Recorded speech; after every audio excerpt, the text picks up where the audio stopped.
और बच्चों, last class में तो हमने ह्यूमन रिप्रोडक्शन में स्पर्मेटोजेनेसिस तक कर लिया था, है ना। स्पर्मेटोजेनेसिस तक कर लिया था, जिसमें कि हमने स्पर्मिएशन, स्पर्मियोजेनेसिस, ये सारा कुछ देख लिया था, है ना। स्ट्रक्चर ऑफ स्पर्मेटिड भी देखा था हमने। आज हम शुरू कर रहे हैं बेटा उसी के आगे। तो चलो स्टार्ट करते हैं बेटा। Now structure of ultra structure of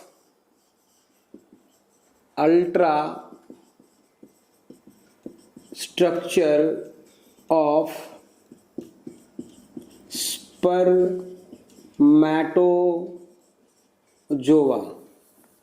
है ना। Ultra structure of spermatozoa.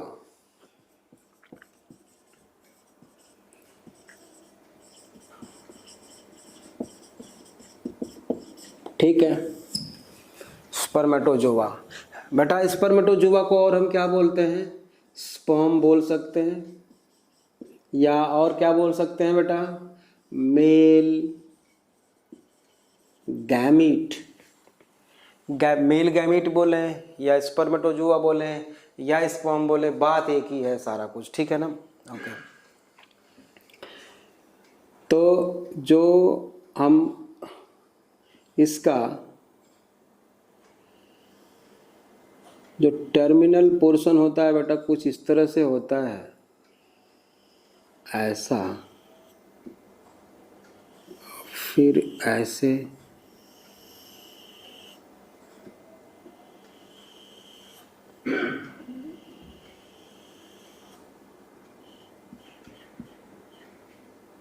ठीक है। ये एंटीरियर पोर्शन है स्पर्मेटोजोआ का। इसमें बेटा ये बाहर जो दिख रहा है आपको, ये है प्लाज्मा मेम्ब्रेन। दो लेयर दिख रही है आपको, है ना, प्लाज्मा मेम्ब्रेन की। तो ये है बेटा प्लाज्मा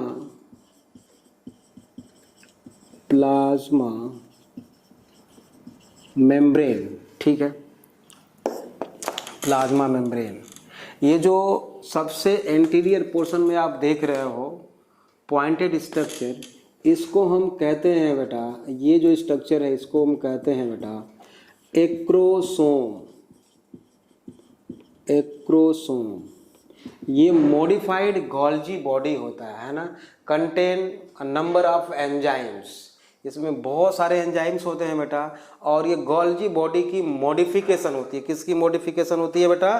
गोल्जी बॉडी की। इसमें हम लिख दें मॉडिफाइड गोल्जी कॉम्प्लेक्स या गोल्जी बॉडी, जो कुछ बोलो बात एक ही है, ठीक है। सबसे आगे वाला पोर्शन एक्रोसोम है। इसके पीछे बेटा लार्ज न्यूक्लियस है, और इसमें हैप्लॉयड डीएनए है। मतलब ऐसा ये न्यूक्लियस है बेटा, इसको हम बोलेंगे न्यूक्लियस, लार्ज न्यूक्लियस ये शो कर रहा है बेटा, ठीक है। यहाँ से और यहाँ तक, है ना, ये कुछ इस तरह से होता है बेटा। न्यूक्लियस के बाद ऐसे,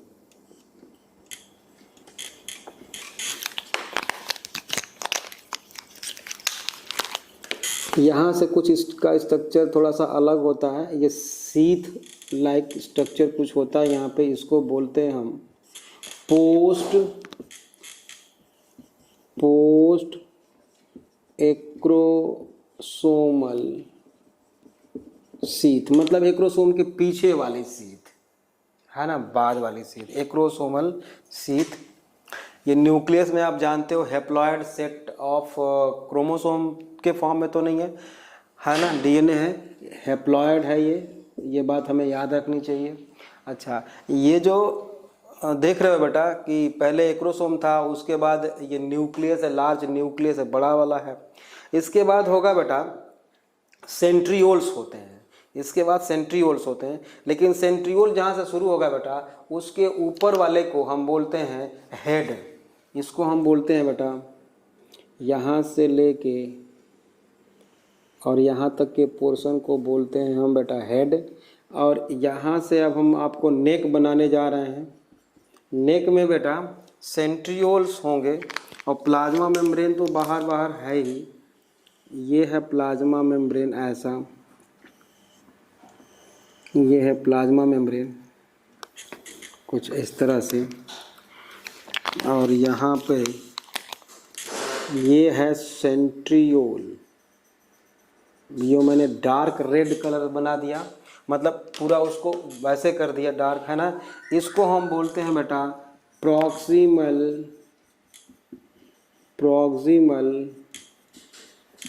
सेंट्रियोल। ये है प्रॉक्सिमल सेंट्रियोल। और इसके 90 डिग्री पे बेटा एक और सेंट्रियोल होगा कुछ इस तरह से, ऐसा। इसको भी मैंने डार्क बना दिया, देखो। इसको बोलते हैं बेटा डिस्टल सेंट्रियोल। डिस्टल सेंट्रियोल, ठीक बात है। ये नेक हेड रीजन हो गया और एक ये नेक रीजन हो गया। इसके बाद आएगा बेटा मिडिल पीस, है ना, मिडिल पीस। अच्छा एक चीज़ और है, ये जो डिस्टल सेंट्रियोल है बेटा, इसी की इलॉन्गेशन होती है ऐसा कुछ, है ना। ये याद रखना, डिस्टल सेंट्रियोल का ही इलॉन्गेशन है ये, जो एक्सियल फिलामेंट बना रहा है ना। ये एक्सियल फिलामेंट, और इसमें भी बेटा 9+2 का अरेंजमेंट है। ये कौन सा फिलामेंट है बेटा, इसको हम लिख दें, यहाँ पे लिख दें एक्सियल फिलामेंट। अरेंजमेंट इसमें प्रोटीन का है बेटा 9+2 अरेंजमेंट, याद रखना है, ठीक है। अब इसके बाद यहाँ पर ये जो देख रहे हो बेटा, ये इसको हम बोलेंगे मिडिल पीस, है ना। ये है बेटा मिडिल पीस। ये है मिडिल पीस, यहाँ से लेके यहाँ तक है बेटा क्या, मिडिल पीस। मिडिल पीस में क्या है, एक्सियल फिलामेंट है बेटा, और एक्सियल फिलामेंट के ऊपर लगभग 25 माइटोकॉन्ड्रियन रैप करते हैं, मतलब क्वाइल्ड होते हैं, हेलिकली क्वाइल्ड होते हैं, है ना। उसको हम बनाने की कोशिश करते हैं ग्रीन कलर से। माइटोकॉन्ड्रिया बनाता हूँ मैं, देखो कुछ इस तरह से, ऐसा ये है, फिर ऐसा, ठीक है, फिर ऐसा, ऐसा,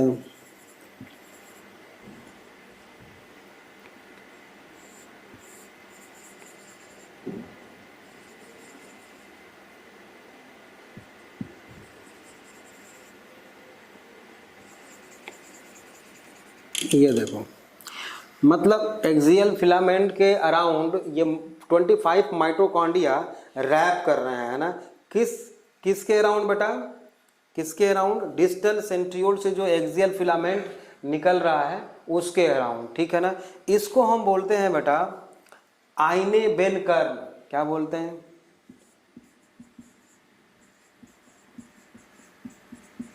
आइने बेन कर्व। एक्चुअली ये क्या है बेटा, ब्रैकेट में हम लिख दें 25 के आसपास, थोड़ा कम अधिक हो सकते हैं, 25 माइटोकॉन्ड्रिया, है ना, spirally arranged, spirally arranged, spirally arranged है, क्वाइल्ड है, क्वाइलिंग हो गई है उनकी, है ना। इसको हम बोलते हैं बेटा आइने बेन कर्व, ठीक बात है।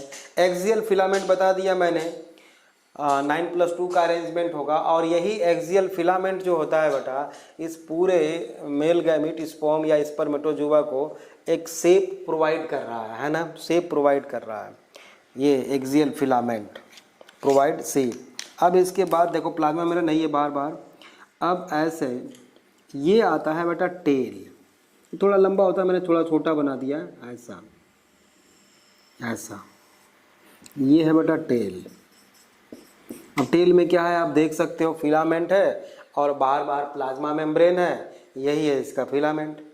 ठीक, एक और होता है बेटा सेंट्रियोल। इसके मिडिल पीस के बेस में यहाँ पर एक सेंट्रियोल होता है बेटा, जिसको हम रिंग सेंट्रियोल बोलते हैं, रिंग सेंट्रियोल। इसका फंक्शन अननोन है, अभी इसका फंक्शन अभी पता नहीं है। तो देख लो मेनली क्या होता है, हेड है, हेड रीजन में न्यूक्लियस है, लार्ज न्यूक्लियस है इसका, और एक्रोसोम है, टर्मिनल पोर्शन जो मॉडिफाइड गोल्जी कॉम्प्लेक्स है। नेक रीजन में 2 सेंट्रियोल हैं, डिस्टल और प्रॉक्सिमल। डिस्टल की इलॉन्गेशन है एक्सियल फिलामेंट। मिडिल पीस में क्या क्या है, 25 माइटोकॉन्ड्रिया हेलिकली कॉइल्ड है, उसको हम आयनवेन कारण बोलते हैं। सिंपल स्ट्रक्चर है स्पर्मेटोजोआ का, तो समझ में आ गया आपको, वेरी सिंपल। अच्छा, अब चाहो तो आप लिख सकते हो, थोड़ा सा चाहो तो, इसे बाद में अभी आएगा कि एक्रोसोम, यहाँ पे साइड में मैं लिख देता हूँ, एक्रोसोम कंटेन, क्या क्या होता है एक्रोसोम में लिखो। पहला पॉइंट हम लिखेंगे बेटा इसमें सेवरल एंजाइम, जैसे कि एक्रोसोम गोल्जी बॉडी से बना है तो हम जानते हैं कि इसमें क्या है, बहुत सारे एंजाइम्स हैं, तो सेवरल हाइड्रोलाइटिक एंजाइम्स लिख लो। एक्रोसोम कंटेन सेवरल हाइड्रोलाइटिक, क्योंकि गोल्जी बॉडी से बना है तो एंजाइम्स होंगे ही, हाइड्रोलाइटिक एंजाइम्स लाइक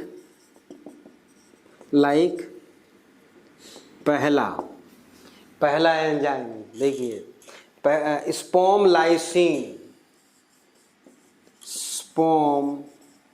लाइसिन। दूसरा होता है बेटा जोना लाइसिन, स्पोम लाइसिन। अब इसका फंक्शन अभी मत आप उसके जो सोचने लगना कि क्या है इसका फंक्शन क्या है, बाद में हम लोग पढ़ने वाले हैं ना, बाद में पढ़ने वाले हैं। स्पोम लाइसिन, जोना लाइसिन, हाई एलुरोनिडेज, इसका तो नाम हम सुने होंगे, टिश्यू वाले चैप्टर में मैंने बताया था, इसका फंक्शन भी हम पढ़ेंगे इसमें। हाई एलुरोनिडेज है ना, टिश्यू में, ये जो एग सेल होता है फीमेल गैमेट, उसके बाहर जो टिश्यू है ना उसको तोड़ने के काम में आता है बेटा, हम लोग बाद में इसका फंक्शन देखने वाले हैं ना। And CPE corona penetrating enzyme, corona radiata, अभी वो सारे फंक्शन आप जानते नहीं हो, उसको हम बाद में बताएंगे। अभी तो बस इतना याद कर लो, ये कोरोना पेनिट्रेटिंग एंजाइम है, ठीक बात है, इसका फुल फॉर्म CPE। तो ये तो हो गया बेटा किसके बारे में, मेल गैमेट स्पर्मेटोजोआ का स्ट्रक्चर हो गया। अभी तक हम लोगों ने जो लास्ट क्लास में और अभी तक जो पढ़ा है बेटा, जिसको हम लिखा नहीं पाए, जो लिखना जरूरी है थोड़ा बहुत, क्योंकि बाद में भूल जाओगे तो उसको समझने के लिए काम आएगा।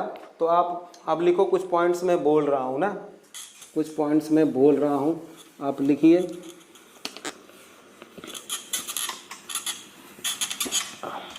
लिखो, seminiferous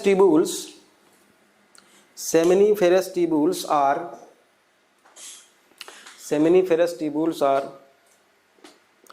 approximately 900 in number. Seminiferous tubules are approximately 900 in number in each testis. ऐसा क्यों और कैसे मैंने बताया था, 2 से 3 होते हैं एक टेस्टिस में, और टेस्टिकुलर लोब्यूल में 1 में होते हैं, और टेस्टिकुलर लोब्यूल होता है बेटा 250 से 300 होता है, तो आप मल्टीप्लाई कर दो 300 से तो 900 हो जाएगा, मतलब वही उसी के आसपास, ठीक बात है। तो क्या लिखा आपने, seminiferous tubules are approximately 900 in number in each testis. Next point लिखिए, in human mail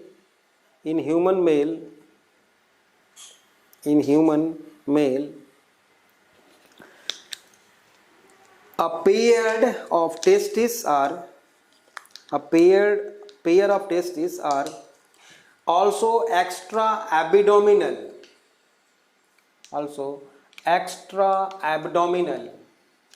extra abdominal का मतलब भी मैं बता चुका हूँ आपको, बाहर आता है 5 to 6 मंथ में, है ना, extra abdominal. which are situated in a skin fold called scrotum. Next point, the testes require a temperature about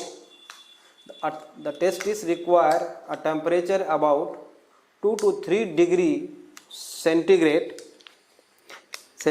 less than body temperature for लिख लो, क्या लिखोगे, for spermatogenesis. नेक्स्ट पॉइंट लिखिए, ड्यूरिंग फीटल डेवलपमेंट, मैं इसको बता चुका हूं आपको, during foetal development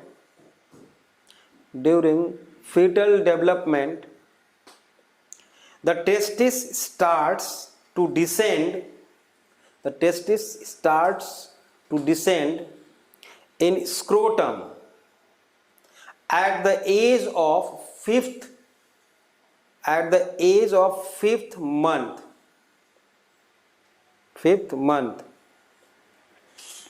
of fetal life,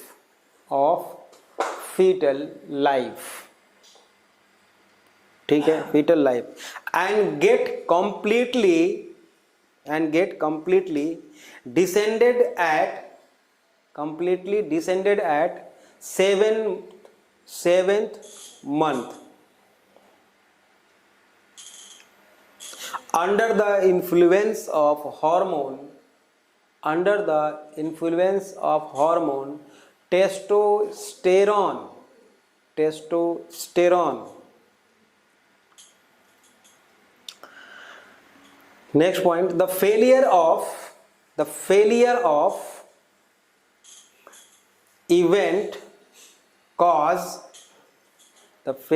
this event is called cryptorchidism.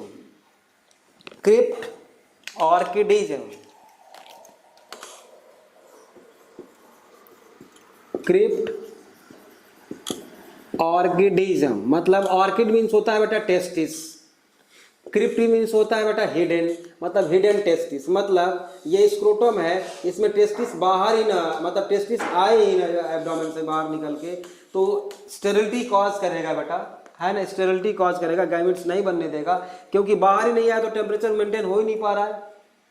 बात समझ में आ गई, बिल्कुल आसान है, क्रिप्टॉर्किडिज्म डिजीज है ये, है ना, परमानेंट स्टेरिलिटी कॉज करेगा ये, इनफर्टिलिटी जिसको हम बोल सकते हैं, ठीक है। नेक्स्ट पॉइंट लिखिए, testis is provided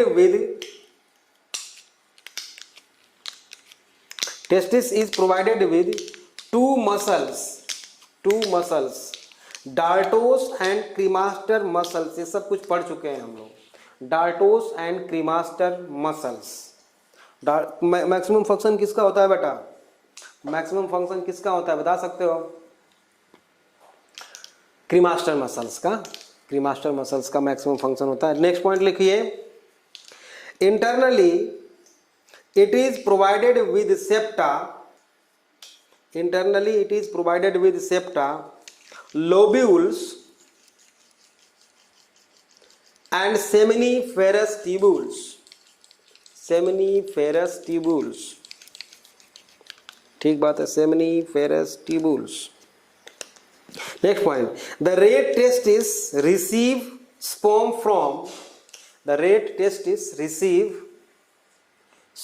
from, बताओ, रेड टेस्टिस किससे स्पर्म को रिसीव करेगा, बहुत आसान है, ये ऑर्डर आपको याद होना चाहिए, रेड टेस्टिस किससे रिसीव करेगा स्पर्म को, बाय सेमिनिफेरस ट्यूबुल्स, लिखिए, by seminiferous tubules and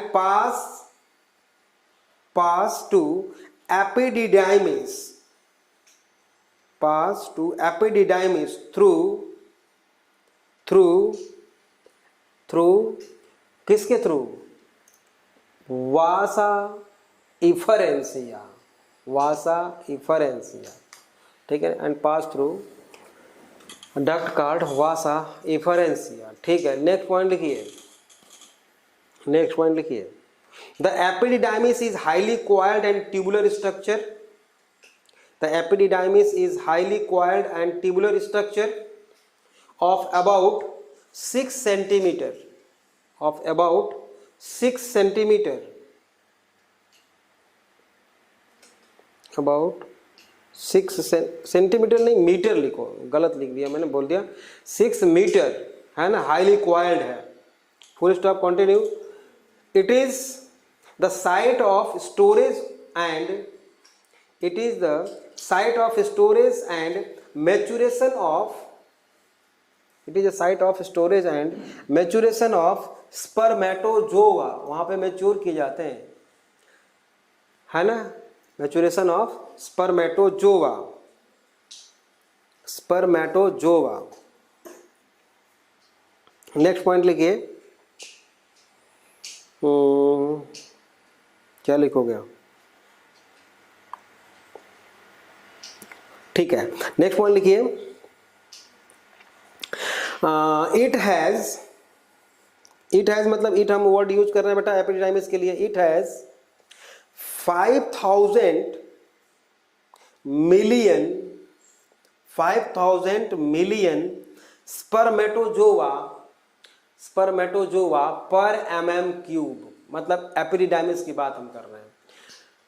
5000 million spermatozoa पर mm³, मतलब उतने में 5000 बेटा स्पर्मेटोजोआ होते हैं। लेकिन एपिडिडाइमिस की बात करें तो कंसंट्रेटेड है, क्योंकि वहाँ सेमाइनल फ्लूइड नहीं है ना, सेमिनल फ्लूइड नहीं है ना, वहाँ पे केवल स्पर्मेटोजोआ है, इसलिए उनकी काउंटिंग बहुत ही ज़्यादा है वहाँ पे, ठीक है।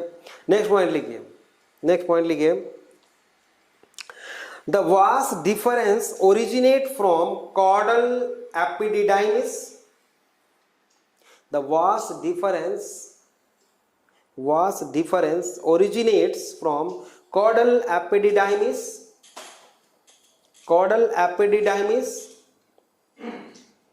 full stop, after rotating urinary bladder, it get fused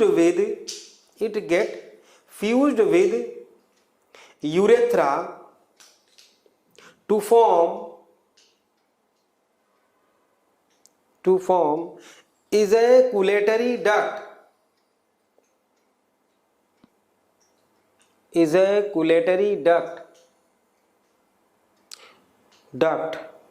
and receives the duct of seminal vesicles या वेसाइकल, सेमिनल वेसाइकल, ठीक बात है, ठीक है। नेक्स्ट पॉइंट लिखिए, the ejaculatory duct passes through a spongy single gland called, बताओ single gland कौन सी होती है, prostate gland, single gland called prostate gland, full stop। So the urethra is known as prostatic urethra,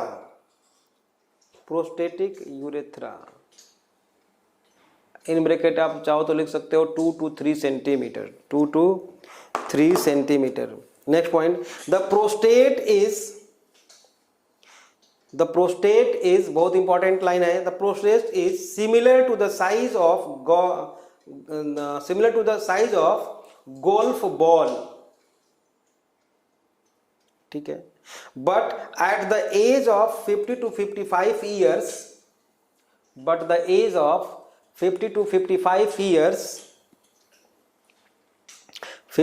55 years, it shows SHOWS secondary growth and cause BPH, benign, BENIGN, benign prostatic hypertrophy, ये disease है बेटा। और इसमें क्या होगा, night urination होगा, painful urination भी हो सकता है, जिसको डिसयूरिया भी बोलते हैं, पेनफुल यूरिनेशन को हम बोलते हैं डिसयूरिया। इसमें क्या होता है बेटा, जब प्रोस्टेट ग्लैंड बड़ी होगी तो वो दबा देगी, किसको दबा देगी, यूरेथ्रा को, प्रोस्टेटिक यूरेथ्रा को प्रेस कर देगी तो यूरिन पास नहीं हो पाएगा, पेनफुल यूरिनेशन होगा, ठीक बात है। और स्फिंक्टर भी डैमेज होने लगेंगे तो फिर नाइट यूरिनेशन भी होने लगता है बेटा, है ना, ठीक है, समझ में आ गया बात। नेक्स्ट पॉइंट लिखिए, next point, the urethra then receive the product of Cowper's gland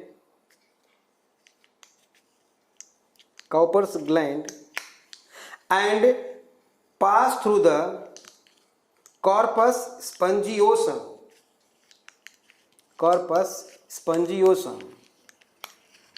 ठीक है, उधर को पास कर देता। अब लिखो बेटा, ये तो हो गया जो अभी तक हम लोगों ने पढ़ा था। अब इसके बाद हम शुरू करने जा रहे हैं बेटा मेल रिप्रोडक्टिव एसेसरी ग्लैंड्स, है ना, एसेसरी ग्लैंड। बेटा अब हम पढ़ेंगे male accessory glands, male accessory glands. हम लोग नाम तो पहले से जानते हैं बेटा, है ना, प्रोस्टेट है, सेमिनल वेसाइकल है, और बल्बोयूरेथ्रल ग्लैंड बोलेंगे या काउपर्स ग्लैंड बोलें, तो ये 3 ग्लैंड होती हैं। प्रोस्टेट ग्लैंड सिंगल होती है, बाकी के 2 जो होते हैं वो पेयर्ड होते हैं, ठीक है। तो पहला मैं लिख रहा हूँ बेटा यहाँ पे सेमाइनल वेसिकल्स, है ना, पहला ग्लैंड है, ये पेयर्ड होती है बेटा। पहला है सेमिनल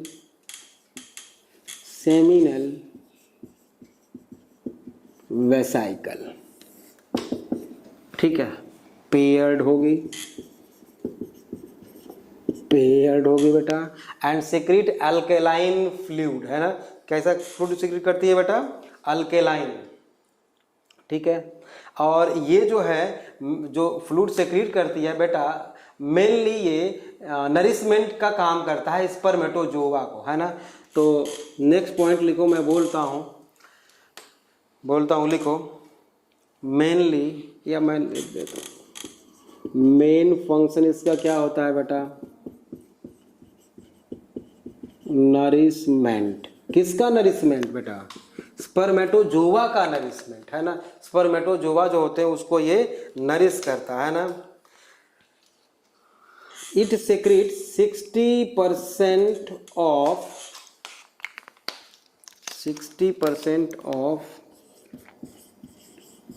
सीमेन, मतलब सीमेन मतलब समझ रहे हो क्या होता है, पहले मैं बता देता हूँ। देखो वॉस डिफरेंस से क्या आया बेटा, स्पर्मेटोजोआ, सेमाइनल वेसिकल्स का फ्लूइड उसमें मिल गया, ठीक बात है, ठीक, प्रोस्टेट ग्लैंड का सेक्रेशन मिल गया उसमें, ठीक बात है, काउपर्स ग्लैंड का सेक्रेशन मिल गया, ठीक बात है। अब इसको क्या बोलेंगे, टोटल को सीमेन बोलेंगे, ठीक है ना। तो सीमेन इज इक्वल टू क्या हो जाएगा, collection from 3 glands, secretion of collection from 3 glands and spermatozoa, उसको हम क्या बोलेंगे बेटा, सीमेन। तो सीमेन का जो 60% पार्ट होता है बेटा, वो सेक्रेट कौन करता है, सेमाइनल वेसिकल्स। क्वेश्चन बहुत पूछे जाते हैं इससे बेटा, एक एक पॉइंट से इसके, इसलिए अच्छी तरह से आप ध्यान देते हुए चलो, याद करते हुए चलो। 60% ऑफ द सीमेन सेक्रेट कौन करता है बेटा, सेमिनल वेसाइकल्स, ठीक बात है, ओके। और ये इसका नेचर कैसा होता है बेटा, अल्केलाइन सेक्रीशन होता है ना, इट सेक्रेट्स अल्केलाइन सेक्रीशन। और इसमें होता क्या है अल्केलाइन सेक्रीशन में बेटा, ये बहुत इंपॉर्टेंट है। पहला मैं लिखता हूं बेटा कि इसमें फ्रक्टोज होता है, बहुत ही इंपॉर्टेंट है, मैं अंडरलाइन करता हूं इसको, फ्रक्टोज होता है इसमें। सेमाइनल वेसिकल्स का जो सेक्रीशन होता है बेटा, उसमें फ्रक्टोज होता है। और ये फ्रक्टोज करता क्या है बेटा, स्पर्म की एनर्जी का सोर्स है ना, सोर्स होता है। तो यहाँ पे क्या लिख दें बेटा, स्पर्म एनर्जी सोर्स या एनर्जी ऑफ स्पर्म, है ना, स्पर्म एनर्जी सोर्स। एक चीज और लिखूंगा, उसको रेड कलर से मैं लिखता हूं, occurs या found only in सीमेन। बेटा हमारे बॉडी में फ्रक्टोज जो है केवल सीमेन में पाया जाता है और कहीं नहीं पाया जाता। समझ में बात आई? ओके तो इसीलिए बेटा रेप केसेस को आइडेंटिफाइड करने के लिए जो टेस्ट करते हैं स्टार्टिंग में, इनिशियल स्टेज में, वो इसी का करते हैं कि फ्रक्टोज फीमेल रिप्रोडक्टिव ट्रैक्ट में अगर पाया गया तो इसका पाया जाना ये साबित करता है रेप केस हुआ है, नहीं तो नहीं हुआ। अगर फ्रक्टोज नहीं है बेटा तो नहीं हुआ है, क्योंकि फ्रक्टोज हमारे बॉडी में और कहीं पाया ही नहीं जाता है ना। इसको अच्छी तरह से याद रखना बेटा। नेक्स्ट पॉइंट है फाइब्रिनोजेन और सेमेनोजेलिन। इट सेक्रेट फाइब्रिनोजेन और इसको हम और बोलते हैं बेटा सेमेनोजेलिन। अब देख लो, फाइब्रिनोजन है बेटा, फाइब्रिनोजन का फंक्शन क्या होता है? क्लॉटिंग। आपने ब्लड क्लॉटिंग में पढ़ा है ना इसको, तो यहां भी वही काम है बेटा। It help in coagulation of semen, help in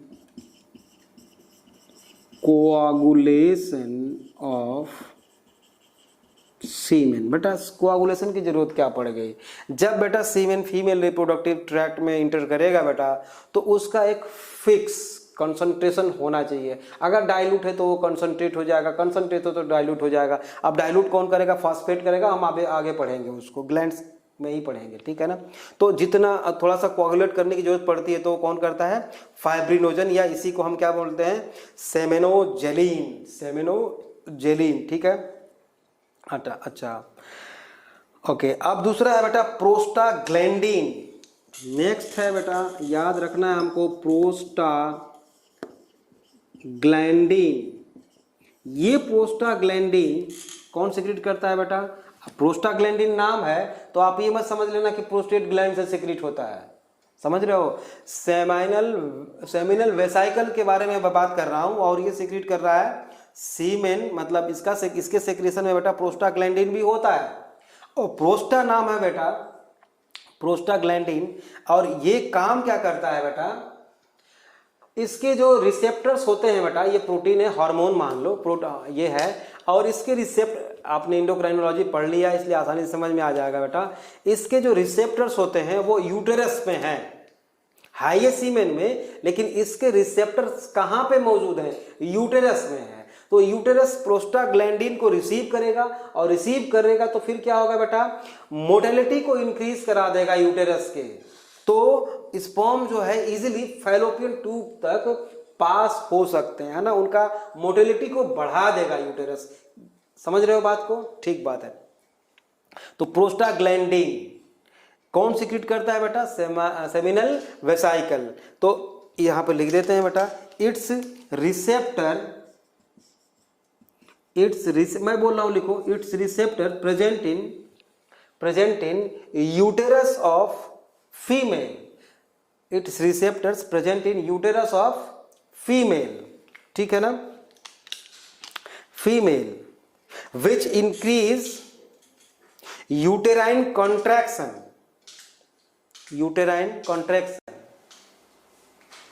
due to this motility of sperm क्या होगा? विल बी इंक्रीज, स्पर्म की मोटिलिटी भी इंक्रीज कर जाएगी, ठीक है ना, इंक्रीज, ठीक बात है। यूटेराइन कॉन्ट्रैक्शन के लिए रिस्पॉन्सिबल होता है, याद रखना है आपको, ठीक है। सक्शनिंग फोर्स कॉज करता है, मतलब आप ऐसे समझ लो कि यूटेरस क्या है बेटा? एक ट्यूब लाइक स्ट्रक्चर है, आप जानते हो, ऐसे मैंने कितनी बार बनाया है क्लास में। ऐसे यूटेरस है, यहाँ पे ये फैलोपियन ट्यूब है बेटा, ये फैलोपियन ट्यूब है, और ये ओवरी होती है। तो इसमें अगर ऐसे मोटिलिटी इंक्रीज हुई, अगर यूटेराइन वॉल जो है ऐसे अगर ये मूव करने लगा बेटा, तो एक सक्शनिंग फोर्स क्रिएट करेगा, ये सक्शन फोर्स क्रिएट करेगा, जिससे कि अगर यहाँ पे मेल गैमेट्स पहुंच चुके हैं तो वो फैलोपियन ट्यूब तक पहुंचा दिए जाएंगे, है ना। उसमें हेल्प करता है कौन? प्रोस्टाग्लैंडिन, जो कहाँ पे मौजूद है बेटा? वो सीमेन में होगा, सेक्रेटेड बाय सेमिनल वेसाइकल। ठीक बात है। अब नेक्स्ट है एक और इसमें होता है बेटा आयनोसिटॉल। बहुत आराम से चल रहे हैं हम। आयनोसिटॉल का फंक्शन क्या होता है बेटा? डेराइव्ड कार्बोहाइड्रेट है ये, है ना, derived derivative of carbohydrate, monosaccharides बोल सकते हो आप। ये शुगर का डेरिवेटिव होता है और इसका भी फंक्शन क्या है? हेक्सोज शुगर का डेरिवेटिव है ये। इसका भी फंक्शन क्या होगा? ये भी एनर्जी सोर्स का काम करता है थोड़ा बहुत। आइनोसिटोल बहुत ज़्यादा नहीं, थोड़ा बहुत काम है, मतलब ये भी न्यूट्रिएंट है ना। नेक्स्ट पॉइंट लिखो एक, इसमें मैं बोल रहा हूं the secretion is release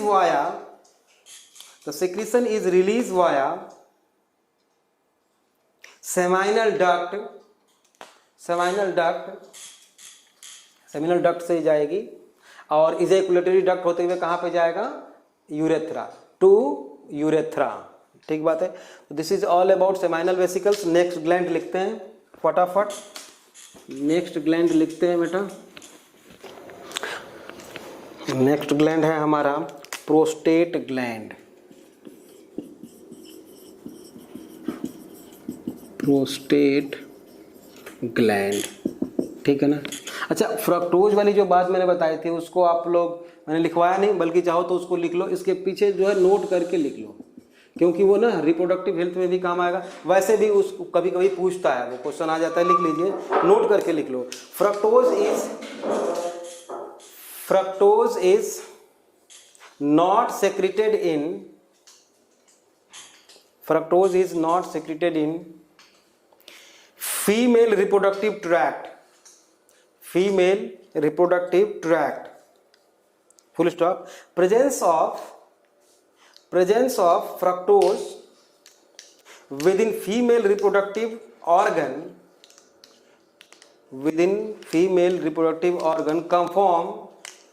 confirm sexual intercourse।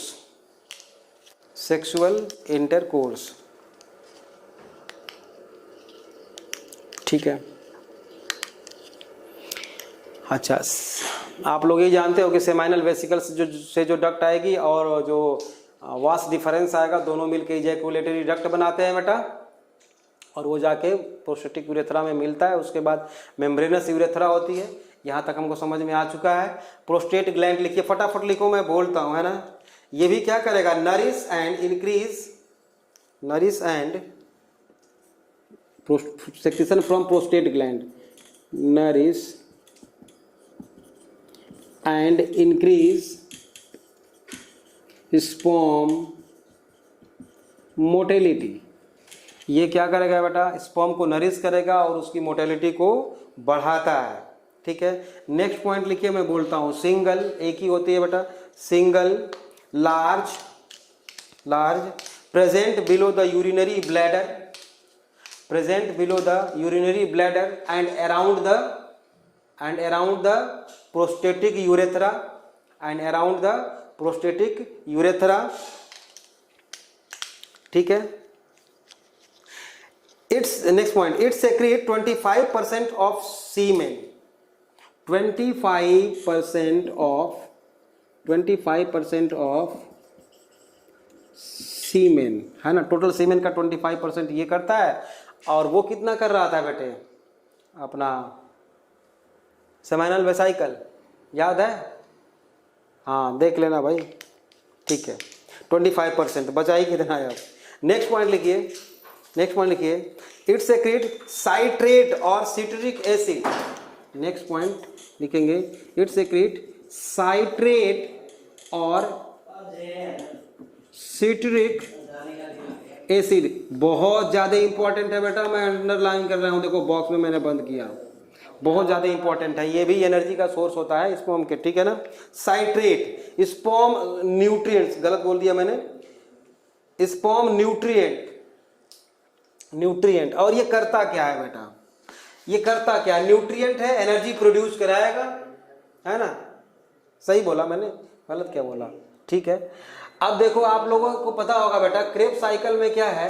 Krebs cycle में हम देखें तो एसिटिल कोएंजाइम ए इंटर करता है बेटा, और ये citric acid, isocitric acid, alpha ketoglutaric acid, succinic acid, formic acid, malic acid, oxalic, पता नहीं क्या क्या है ना, आप लोग पढ़ चुके हो।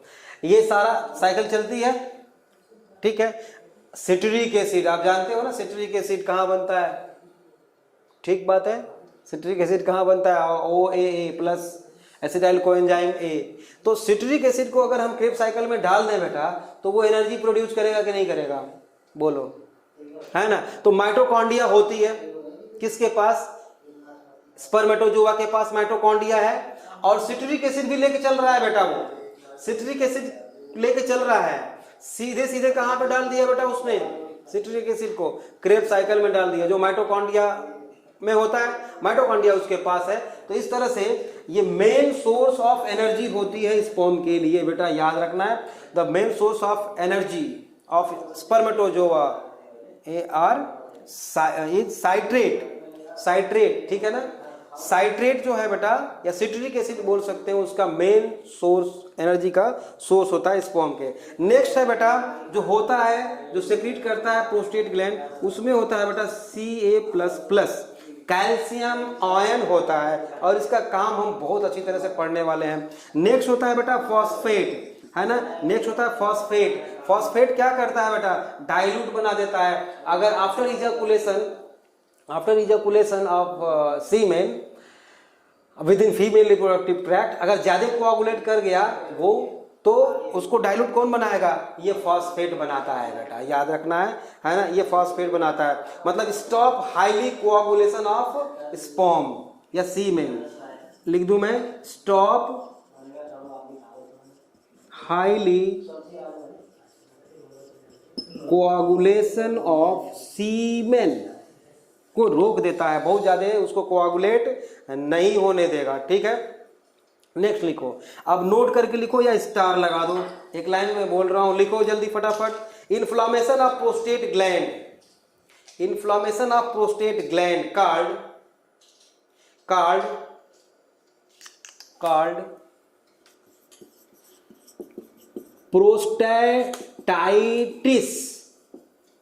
प्रोस्टेटाइटिस, ये डिजीज है अगर स्वेल कर गई तो। आप तो, और इससे क्या होगा आप जानते हो, है ना, इंटरप्ट फ्लो ऑफ यूरिन के फ्लो को रोकेगा बेटा, तो क्या होगा, पेनफुल यूरिनेशन होगा। अभी मैंने थोड़ी देर पहले बोला था, पेनफुल यूरिनेशन होगा, और इसी को क्या बोलते हैं हम बेटा, डिसयूरिया बोलते हैं, डिजीज है ये, ठीक बात है।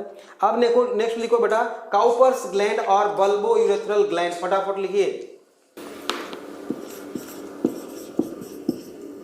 काउपर्स ग्लैंड और बल्बो यूरेथ्रल ग्लैंड, ये थर्ड ग्लैंड होगी। ये भी क्या होगा बेटा, पेयर्ड होगा, आप जानते हो, मेम्ब्रेनस यूरेथ्रा के पास है, पेयर्ड होगा ये, ठीक है। सबसे छोटी ग्लैंड यही कही जाती है बेटा, है ना। नेक्स्ट पॉइंट लिखिए, स्मॉल, कॉमा के बाद लिखो, कॉमा के बाद लिखो, located at the junction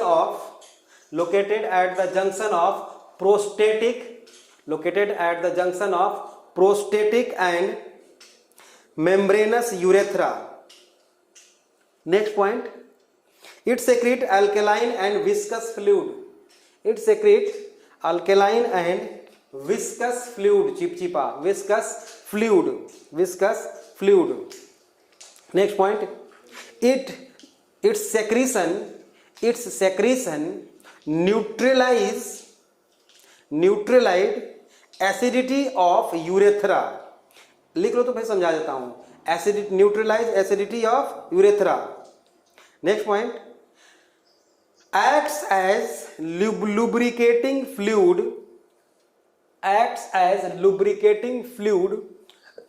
during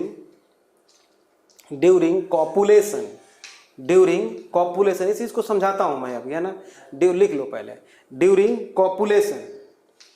हाँ, अब नेक्स्ट पॉइंट लिखो, नेक्स्ट पॉइंट लिख सकते हो या स्टार लगा के लिख सकते हो कि secretion from three gland secretion from 3 glands is equal to seminal plasma. Secretion from 3 glands is equal to seminal plasma. अब बेटा देखो, हम seminal plasma plus sperm is equal to semen लिख सकते हैं क्या? बिल्कुल लिख सकते हैं, क्योंकि सीमेन में हम जानते हैं कि तीनों ग्लैंड का सेक्रेशन होता है और स्पर्मेटोजोआ होते हैं. तो हम सीधे सीधे semen is equal to seminal plasma plus spermatozoa लिख सकते हैं. अच्छा, हमने जो अभी काउपर्स ग्लैंड में कुछ भी लिखा है अभी, उसका थोड़ा सा मतलब समझ लेते हैं बेटा, थोड़ा सा. उसके बाद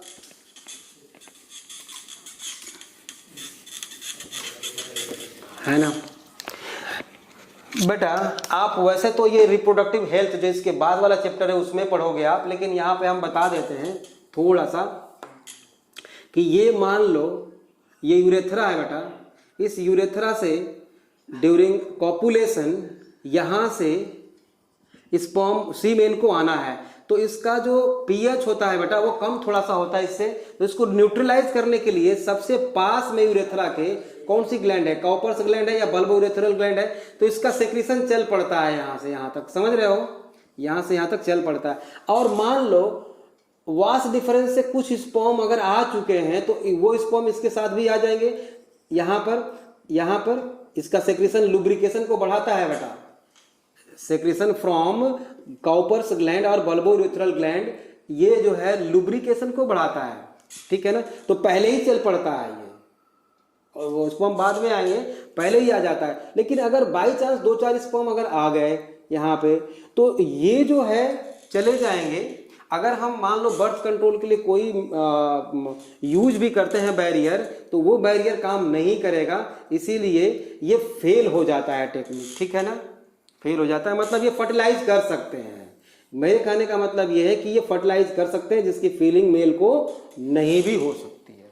और इसका डिटेल स्टडी बेटा हम करेंगे, एनसीईआरटी में दे रखा है बेटा, एनसीईआरटी में दे रखा है, इसके बाद वाले चैप्टर में दे रखा है ना, ठीक बात है. अब इसके बाद लिखो सीमेन, हेडिंग दो बेटा.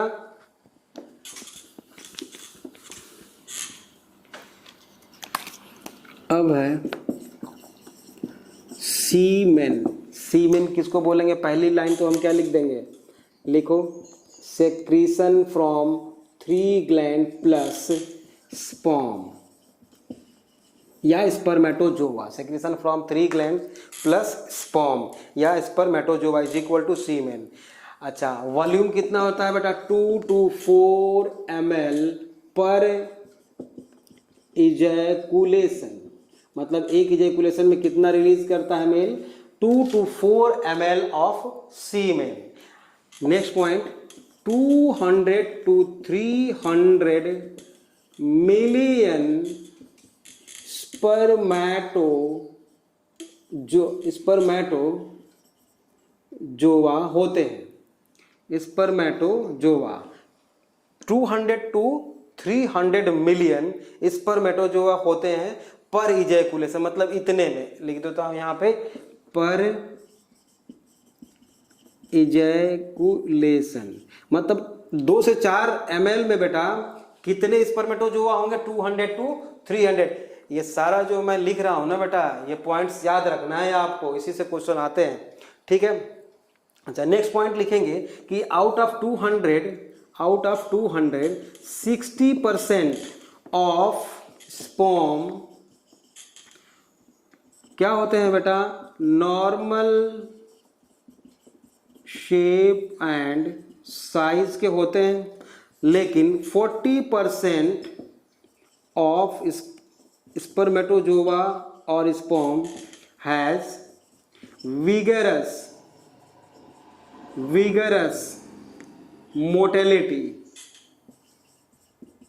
मोटिलिटी, मतलब वो ज्यादा मोटाइल होते हैं 40%, ठीक है ना.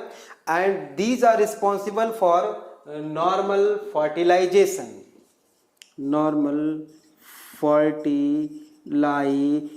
मतलब ये जो 60% है ये फर्टिलाइज कर ही नहीं सकते बेटा, होते हैं लेकिन कर नहीं सकते। 40% जो स्पर्म होते हैं विगरस मोटिलिटी होती है उनके पास, इसलिए वो फर्टिलाइज कर सकते हैं। ये बात समझ में आ गई, ये भी आपको याद रखना है। ठीक है, नेक्स्ट पॉइंट लिखेंगे इसमें बेटा कि इसका जो सीमेन का जो पीएच होता है बेटा वो कितना होता है, 7 पीएच हम सीमेन का लिख देंगे 7.2 to 7.7। ठीक है, 7.2 to 7.7। अच्छा, कुछ और टर्म है जैसे कि हम ओलिगोस्पर्मिया, एक टर्म है बेटा ओलिगोस्पर्मिया।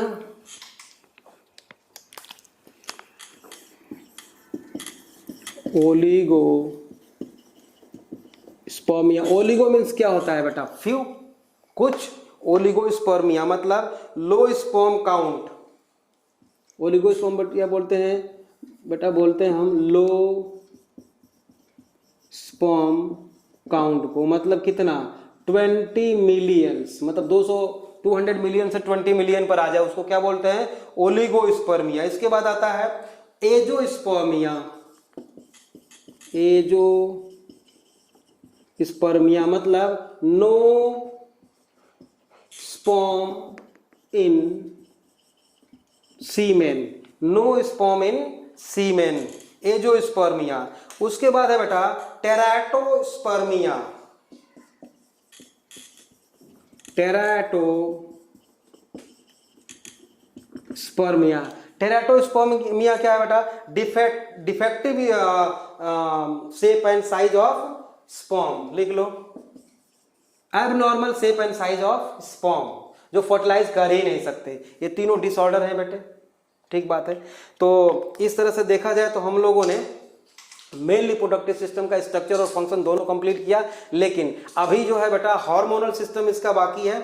मेल रिप्रोडक्टिव सिस्टम का हार्मोनल मैकेनिज्म और डिसऑर्डर दोनों बाकी हैं, जो हम नेक्स्ट क्लास में देखने वाले हैं, है ना। Hormonal mechanism and disorders of male reproductive system को हम नेक्स्ट क्लास में पढ़ेंगे बेटा, ठीक है, ओके।